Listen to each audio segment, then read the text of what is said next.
வாலிப வயதை அடைந்து விட்டால், செல்வத்தாலும் உடலாலும் சக்தி பெற்று விட்டால், நீங்கள் திருமணம் முடியுங்கள் என்று அல்லாஹ்வுடைய தூதர் கட்டளையிட்டார்கள். அவர்களுக்கு வேறு பேச்சே கிடையாது திருமணத்தை தவிர.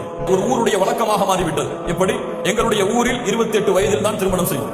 எங்களுடைய ஊரில் வாலிபனுக்கு சகோதரி இருந்தால் அந்த சகோதரிக்கு திருமணம் எப்போது முடிகிறதோ அப்போதுதான் அந்த வாலிபனுக்கு திருமணம் முடிப்போம். அந்த சகோதரி அப்போதுதான் பிறந்திருந்தாலும் சரி, அந்த சகோதரியை கரையேற்றியதற்கு பிறகுதான், அல்லது வீட்டுடைய செல்வம் அதிகரித்ததற்கு பிறகுதான், அல்லது வீடு கட்டக்கூடிய பணி நடந்து கொண்டிருக்கிறது, இந்த பணியெல்லாம் முடிந்ததற்கு பிறகுதான், அவன் சம்பாதித்து ஒரு புதிய வீட்டை அவனுக்காக கட்டியதற்கு பிறகுதான் என்று பல சமூகங்களிலே கலாச்சாரங்கள் இருக்கிறது. இந்த கலாச்சாரங்கள் எல்லாம் யாரால் உருவாக்கப்பட்டது? யாரால் சொல்லப்பட்டது? இன்று வாலிப பருவத்திலே திருமணம் செய்வதிலிருந்து பெற்றோர்கள் மிகப்பெரிய தடையாக இருக்கிறார்கள். உண்மையா இல்லையா?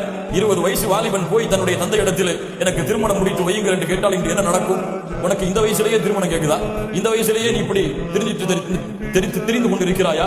லா இலாஹா இல்லல்லாஹ். இன்னும் எத்துணை வார்த்தைகள் அவர்